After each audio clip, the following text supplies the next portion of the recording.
মালয়েশিয়ায় শ্রমিক পাঠানোর নামে ১,১৫৯ কোটি টাকা আত্মসাতের অভিযোগে ১৩টি ওভারসিজ কোম্পানির ৩১ জনের বিরুদ্ধে মামলা করেছে দুর্নীতি দমন কমিশন। বিকেলে দুদকের প্রধান কার্যালয়ে এক সংবাদ সম্মেলনে এ তথ্য জানান দুদকের মহাপরিচালক আক্তার হোসেন। মামলায় এসব কোম্পানির চেয়ারম্যান, ব্যবস্থাপনা পরিচালকদের আসামি করা হয়েছে।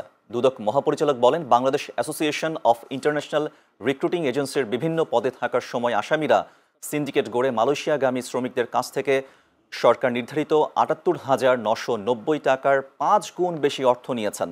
চুক্তি অনুযায়ী বাছাই ও অর্থ সংক্রান্ত শর্ত উপেক্ষা করে শ্রমিক পাঠানোর ক্ষেত্রে তারা ব্যাপক অনিয়ম করেছেন। চুক্তির বাইরে বিভিন্ন ধাপে বাড়তি টাকা নিয়ে শ্রমিকদের ক্ষতি করার পাশাপাশি বিপুল অর্থ আত্মসাতের অভিযোগ আনা হয়েছে তাদের বিরুদ্ধে। নির্ধারিত ফি ৭৮,০০০ টাকার বাইরে এই টাকাটা তারা নিয়েছেন। হ্যাঁ, এবং কোনো কোনো ক্ষেত্রে দেখা গেছে যে প্রায় ৫ গুণ, ২.৫ লাখ, মানে ৫ গুণ বলতে আপনি ৮০,০০০ যদি আমরা রাফলি ধরি তাহলে হচ্ছে প্রায় ৪ লাখ টাকা করে।